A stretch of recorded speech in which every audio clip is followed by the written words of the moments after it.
Welcome everyone to another episode of Uncharted Parenting. My name's Nigel Knowles. I'm the CEO of Encounter Youth. Joining me today, very excited to have Gia Hogarth with me, and welcome, Gia. Thank you. Thanks for having me. It's really exciting to have Gia because she's launching a new national campaign called Scroll Less September. But before we dive into that, it's always important that we get to know who we're talking to. So, yeah, Gia, can you tell us a little bit more about yourself? Sure. So I am a mum, foremost. I've got three beautiful boys. So eldest is 9, then 7, and then 4. So they keep me well and truly busy. I guess in my spare time, I host a podcast. So it's called the Scroll Less Podcast, which I've just launched. Before that, I was hosting a podcast called Mum Mind Unpacked, and that was all about motherhood and mental health. And yeah, spoke to a range of, I guess, parenting experts, psychologists, just everyday mums about some of the challenges that they face in the parenting world, which we know can be challenging at times. But now, yeah, my focus really now is on this new campaign, Scroll Less September. Yeah, great. And before we go too further with Scroll Less September, I think you came from a journalistic background. Have you always lived in Adelaide? Yeah, I was actually born in Perth, but I moved here when I was about 3 months old, so definitely South Australian. I started out actually as a property valuer, which is completely random to what I'm doing now, but yeah, straight out of school, didn't really know what I was wanting to do. So I did a business degree and got a job as a valuer, which was fine for a couple of years, but I quickly worked out that that wasn't really my passion. So I went back and studied journalism post-grad, and then got my first job as a journalist. So started in Port Augusta, at Southern Cross TV. I don't even know if that even exists anymore, but that was a great sort of starting point for a young journo. And then I was fortunate enough to get a job at Channel 10 in Adelaide. And I worked there for close to 10 years as a TV news reporter.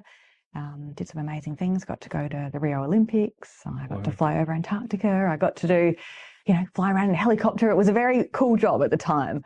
I was a police reporter for about 5 years. So, covered a lot of big crime stories and whatnot. But I think, during that time, I almost felt as like a bit of a counsellor. Some of the stories I would go to, I'd, be in a family's living room at, what was the darkest hours of their lives sometimes after losing a loved one in a car crash or a murder or something horrible. So I really, I guess, found that was my passion, was to help people more than just doing a news story to raise awareness on issues. But I love talking to people. I love hearing their stories. So then I actually, after I had my kids, I started a counselling diploma, and I'm almost finished that. And then got into the podcast space. So it's all a bit of a interesting journey to get where I am today. Curious, so throughout you were finishing off in your journalism career, at what stage did the little ones arrive, and did you try and manage that with your career, or how did that go? Yeah, look, I worked up until I had my first son. Well, he's just turned 9. So I took a bit of time off between him and the next one, who came a year and a half later. I don't know what I was thinking there. Always thought, just have them, close together, get it done, everything will be great. But my gosh, that was, anyway, that's another story. Yeah. So I went back for a little bit in between the two of them. But then, I chose to stay home full time with them. So I was very fortunate, to be in a position that I could do that. My husband, runs his own business, and he's got a very demanding job. So we made the decision that I would stay home. Yeah. So I sort of dabbled in a few things here and there, but then, really lately I've been excited to get back into the workforce and, do what I love. So as a mum, when did you start first becoming more concerned about the role phones were having and screens were having and playing in your life, and even in your everyday family life? We say over at least the last year, maybe even the last 2, but I just know for myself how much more I'm on my phone than I ever have been before. We know we need them for absolutely everything. So I just feel like it's almost attached to me, like it's a part of me. I actually have a sore thumb at the moment from, having to be on my phone, ironically, to promote this campaign about not being on your phone. But my thumb is actually hurting. And I'm like, it almost feels like it's a part of your body. But I guess the biggest thing for me was seeing the reactions of my kids and them watching me on my phone. And, you know, my little one, he's only 4, but if he sees it on a table somewhere, which happens to be maybe a metre or 2 away, he's like, Mum, there's your phone. I'll get your phone. Do you need your phone? As though it's like I actually need it to keep myself alive or something. Yeah. And, you know, that I say, that's okay. Like, I don't need it. Thanks. Mummy doesn't need her phone right now. But they see it attached to me. So they really think that it's important that it's on me at all times. So no wonder they want these phones so badly, because they see us on them for everything. And, you know, you might just be, you know, writing down like your shopping list, or you might be paying for a lunch order on the school app or something like that. But they just see you on the phone and not connecting with them. So I think, yeah, really actually saying what you're doing on the phone is helpful. So they know that you're doing it for a specific purpose. You're not just sitting there having a scroll. So I guess, yeah, probably them seeing me on the phone, but also me noticing phones absolutely everywhere. Yep. You know, walking from my car here to this studio today, one person actually almost walked straight into me because they had their head down and they weren't looking. And I just, you know, was trying to enjoy the sunshine and purposely put my phone away, get some fresh air before I came into the interview. And yeah, I just kept my straight line, but this person was completely oblivious and just almost walked straight into me. So I think I've really sort of, once you see it, you can't unsee it, can you? Like driving home from school, I see all the kids with their heads down at the bus stop, not talking to each other, not looking around, literally just like zombies looking down. And I think I just know what it was like as a child. And, you know, hanging at the school bus stop was a great time to connect with your mates and, you know, talk about who likes who, or, you know, who passed a note to you in class. I know I sound about 1,000 years old, but I'm only 40, so this isn't that long ago.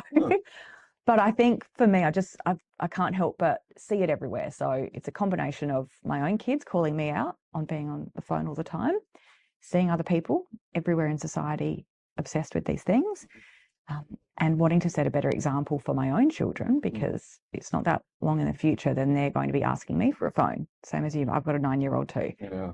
And I know that conversation is around the corner. So I feel like, I don't know, we need to speak up and do something about it now. Well, I'm very passionate. In our family, my 9-year-old has already asked. And there's a lot of social pressure with that, that he's going to school, and I'm being told that other kids already have an iPhone and already have that access, and there is a lot of pressure there. I just want to go back, you mentioned a lot in that, and I saw it was actually a little picture on social media once where it was almost like trying to combat, oh, is it really a big deal? And they had a photo of a train or a bus, and everyone was reading a newspaper. And then the next photo was of modern day, and everyone's on their phone. More or less to try and say, oh, it's no different. But I think there is a big difference. Oh, yeah. Is that, like, would you see that as well? Absolutely massive difference. I think if you're reading a newspaper, you're just reading what you're reading. You are not then getting bombarded with notification after notification or an ad popping up. Oh, and then, you know, remembering I've got to pay this bill, or, you know, I think the amount of distractions that you're getting from the phone, you can't compare to being on a newspaper.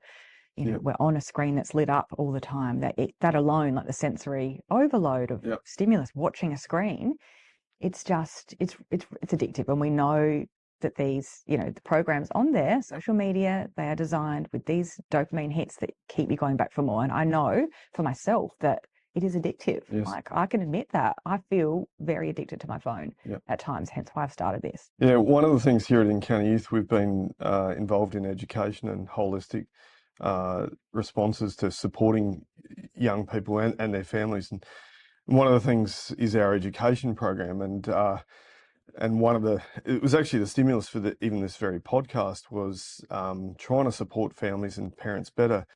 But the interesting thing, and hence we launched a digital wellbeing program for year 5 and 6 students this year, and modules for year 7 and 9 in high school. But exactly what you're saying, the interesting impacts that we've noticed is what you mentioned, hijacking the dopamine reward pathway. And one of the things someone once told me, which we talk to parents about, is saying, whenever you've got an application on your phone or a device where you've got it for free, then you are the product. Absolutely. And you're trading your connection, your time, but particularly your connection. They have to make money out of out of your connection because they're selling it to advertising. And there's kind of a healthy balance in that. That it's not a bad thing, but it really can get out of hand. And I think that's what you were saying you've noticed. Yep. Is it also something you've seen with your peers? Have you been speaking with other parents or? Absolutely. I think, not one person that I've told about this campaign has said, oh, no, it's not that bad. Everyone's like, oh my God, thank you. Like, I need this because I know I'm addicted and it's so hard to put this damn thing down. Excuse me, I shouldn't say that. Damn, probably on this podcast, but it's a problem. I think that as parents, we are feeling so much, but it's just become the norm now that it's almost like sheep. You do it and you look at your screen time, your average screen time at the end of the night. I don't know about you, but mine it's shocking. Yes. And but you just keep doing it because it's addictive. Yeah. So unless you, mate, take firm steps to change, even like micro habits, it's just going to get worse. Maybe that's not a bad challenge for everyone because I know that some people don't even know how to access their phone to find out how much screen time they've had. But you can actually follow some pretty basic prompts in the settings and or go on a search and screen time use. So we could maybe issue that as a bit of a challenge for people, not as a guilt thing, but just a bit of awareness to go, how much time is it real for me or is it not? Exactly. Well, that's part of, we'll get into the challenge, I'm sure, afterwards, but that is the first step, is just to write your average screen time down. Great. And then we can check that at the end of the 4-week challenge and see if it's made a difference. Not to shame anybody, it's not about that at all. But just to see if we can create a little bit more space for some real life. We'll jump back a little bit. I'm curious to know, so the campaign's called Scroll Less September. Where did you first get this idea to try and to set up a national campaign? Where did the idea come from to really try and put it out there, and the style of what you're doing? I think I always have ideas. That's the type of person I am. I get excited about a project and really passionate. And then I'm like, oh, okay, maybe not. That might not work for this reason or this reason. And this one, it was just bugging me. I couldn't get it out. I'm like, I need to do something. We can't keep going like this. And I thought, we've got Dry July, we've got Movember, we've got some really great campaigns that people get on board. And, I feel putting it out there, but I feel like what could be more addictive than phones right now? Yes, we've had problems with alcohol and drug addiction, etc. But for the masses, I don't think I could think of something in this world right now that is more addictive than the phone. You only have to step outside and look around and see everyone looking down. So I thought, why not do something for everybody? Like, you're not just helping yourself by trying to cut down on your screen time a bit, but also we can raise some money for charity. So I've chosen Beyond Blue to support, which has been great. Obviously, there's a link between excessive screen time and poor mental health outcomes. So I thought, it's a no-brainer for anybody. It's so simple to sign up, and you can not only be helping yourself, but everyone feels good when they donate to charity. We can, I guess, help improve the mental well-being of all Australians by something that's quite simple. So we'll mention the website a couple of times just to make sure people get it. It's scrolllessseptember.com.au, all one word, scrolllessseptember.com.au. It's a bit of a mouthful. Surprisingly hard to come up with a catchy name, I must admit. The scroll and the September, it's good to have the alliteration there with the double S, but I went through hundreds of names to try and come up with the perfect one. And you'd be surprised, so many names are taken. Yes. You go and, anyway, that's another. Well, no, I think you've done very well. But hopefully it's catchy. And obviously we're in the first year, but really the plan is that this will grow over time and become a bit of a household name, like Dry July or Movember. Well, and I've come across people that just because it's based on a month, it actually motivates them beyond the month. With some of the other campaigns, they don't have to wait for Dry July or Feb Fast and those types of things. I'm sure it will be the same with Scroll Less September, that you don't have to. So if you do miss September, if you're listening to this go for it in October. And there is actually research to say that, this challenge only goes for 4 weeks, but to actually create a new habit takes longer than 4 weeks. I think it's actually 2 months for a new habit to form. So you can start the process for the 4 weeks in September, but by all means, the idea is that you try and continue that on. So in the campaign, one of the big catching statistics that has been put on the website, but also been part of it, is Australians, and this is the statistic, may spend the equivalent of around 17 years of their lives on their phones. Mhm. Now, when you first came across that, um, what was your reaction to that stat? I thought firstly that can't be right. It's like how, like I thought, I obviously hadn't done the maths in my head, but I'm like anything with a year in it is just wrong. Like Mm, how? Like I don't understand. But then you actually do the maths. I look at my own screen time, which at the moment I have to admit is up around like the 5.5, 6 hour mark, mm, particularly because I'm trying to promote yeah. this campaign. But if you work that out over your lifetime, it adds up. You look at the life expectancy, average life expectancy in Australia, and then when the average age you get your phone. Yeah. This 17-year stat came from a independent study. So lots of different market studies have been done to try and quantify the amount. It's not easy to, there's no sort of across the board statistic. It would have been great if that question was actually asked in the census. It's just been, but that's a missed opportunity. Yeah. But then again, who's even to say that people actually are honest when they write down their Yeah. screen time, Yep. because there's a bit of shame attached to it. Mhm. But anyway, this 17-year stat came from a study that was done based on 1,000 Australians that this group, reviews.org, ran the study. And they, interviewed 1,000 people. And looked, like I said, average life expectancy and the first age they got a phone. They actually said 10 years, it's like 10-year-olds, which maybe now arguably might be a bit later than that, given we've got great organisations like WaitMate and people trying to push for getting phones later. But anyway, and it was about 5 hours a day, 5.5 hours a day on your phone, and that was the figure, which is astounding. There was another study done, a federal government report just 2 years ago, which found more than a third of Australians are spending more than 5.5 hours on their phone a day. So, it adds up. And I even did my own sort of calculation. And obviously, I'm a bit older than a lot of your listeners. So I didn't get a phone. iPhones didn't really come out until I was, after high school. I didn't have one. So, I guess the first 40 years of my life, I haven't been on the phone that much, thankfully. But if I continue the way that I'm going now, averaging that per day, then, say I've got 40, 50 years left on this planet, 10 of those, a good decade, would be on the phone. Yeah.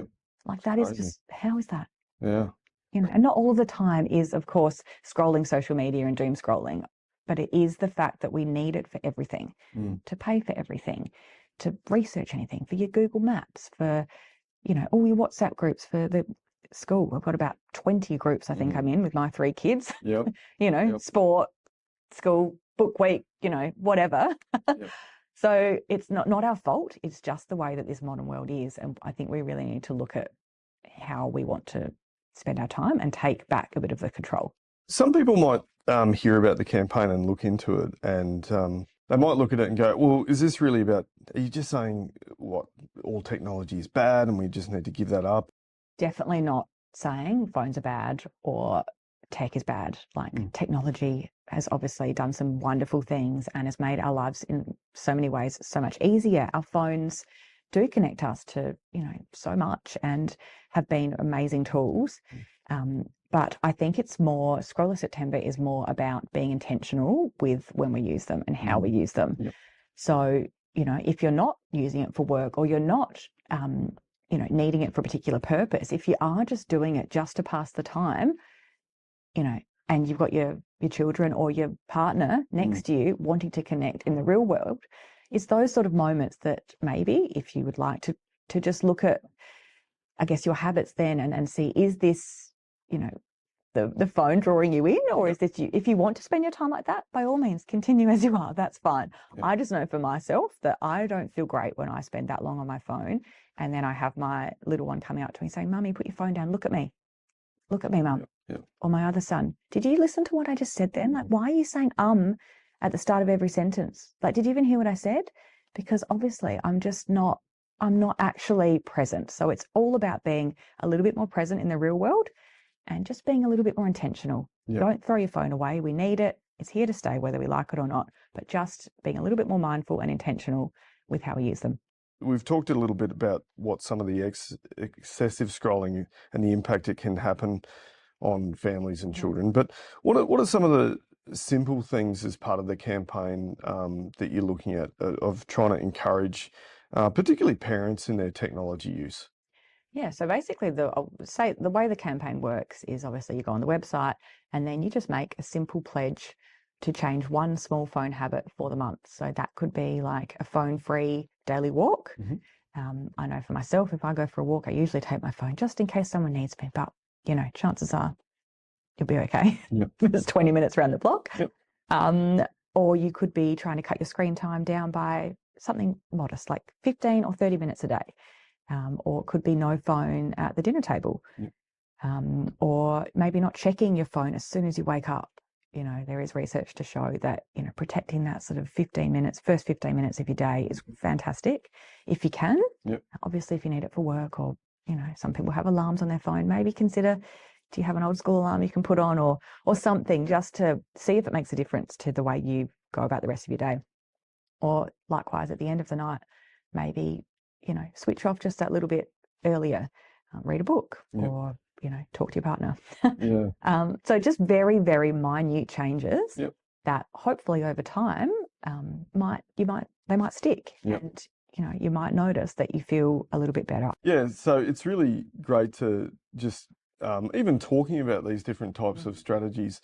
I think for me, one of the clear things that we're very passionate about at Encounter Youth, and especially through this podcast, and I know that this is what you're saying, is I think all parents carry that thin line of guilt. Doesn't matter how well you think you're doing. I know I sit on the couch at the end of the day and talk to my wife and go, oh, could have done that better. Absolutely. And just acknowledging that. So this is not a guilt or a shame No campaign. way. This is much more than that. No, it's the opposite. And I think it's about empowering us to take back a bit of control. These devices, they're taking over a lot of the world, but I think it's more and more people are starting to question how they want to spend their time. So I think it's the opposite of shaming or laying any guilt on people for this. Like I said, I'm the first to admit that I've been addicted and we know how hard it is to get off. So yeah, I think it's the opposite of that. And if the more we can educate parents and the wider community, I think it'll be the better. So people can go to the website, so scrolllessseptember.com.au. They can sign up. Part of it is a donation to Beyond Blue, a fantastic cause. And they are involved in putting down what they're pledging and those details. So it's super simple. Literally takes less than 5 minutes. So go to the website. You'll first be asked to make your pledge. You can enter your screen time if you like, your average daily screen time. And then you'll be taken to the Beyond Blue website where you make a small donation. From there, you should get a welcome email from me. Check your junk if it doesn't come through, but a welcome email. And that just has a link to a short survey and half a dozen questions. Just so we can try and measure the impact of this at the end of the 4 weeks. So, one of the questions is, how present do you feel with the people around you in your everyday life on a scale of 1 to 5? So if we can kind of measure that, maybe, I don't know what the results are going to be, but at the end of the 4 weeks, how amazing if we could say 75% of participants reported feeling a bit more present in their day-to-day lives after spending a little less time on their phone or a bit more time in the real world. So it is a bit of an experiment this year. This is the first year that we're running this. We say we, but that I'm doing this campaign. Yeah. So we'll just see where it goes. But I think, super simple to sign up and you've got nothing to lose. If every parent listening today just took one action from hearing this conversation, what would you hope that action would be? I think just to really think about your own values and how you want to spend your time. Like we have a finite time on this earth, and I think time is so precious. So I'll get emotional when I talk about this, but I think it's just, it's in our control. Like we need to invest time in the moments and the people that matter most to us. And I just feel that perhaps so much time on our phones is taking us away from what is happening right in front of us. And, they say you blink and you miss it, but if you scroll for literally years of your life, you're definitely going to miss it. So I would hate myself to look back when I'm an old granny on my deathbed and be like, you know what, I wish I actually played with my kids more. Than scrolling on the phone. It's just, I feel so passionate about this because it's got to a point that I think it's something's got to give. We can't keep going like this. So that's how I feel. But yeah, like I said, everyone's different. Just yeah, let's just create a little bit more space for real life and see if things make a difference. Yeah. Well, I definitely agree with that. I don't think anyone heading towards the end of their life is going to go, oh, I wish I spent more time on my phone Yeah. or scrolled more. Mm, They're going to say what you're saying yeah. is, I wish I had more time with the people that I was given, the loved ones in my Mm, life. And yeah, I've seen it as well. In a flash. yeah. You you give them the gift of a child and you welcome a baby. Yeah. The next minute they're 9 years old. Mm-hmm. How did that happen? Yep. And everyone says it. They say, "Oh, it goes in a blink of an eye." So I really, I'm personally encouraged by what you're saying today, Gia, with this Mm-hmm. campaign. We want to take hold of the things in life that really Yeah. matter. And so yeah, on behalf of the community, thank you for doing what you've done. There's always a lot of work that happens in behind the scenes, and there's even personal cost that comes with that. So thank you for doing that. Thank you for putting together Scroll Less September. We love repeating it, but if you haven't caught it, if you want to check out the more details on this, it's called scrolllessseptember.com.au. There's a lot of information on there, a lot of the background, but please do sign up. Challenge yourself, have a crack, Have a crack. and really we want to see a groundswell of change where we can have more connected people connecting with people in the real world, and that'd be great. So thank you, Gia, for joining us, Thank you and for having me, guys. I really appreciate it. And we wish you all the very best with the campaign, and we look forward to hearing some of the results in the future. Great. Thanks, Nigel.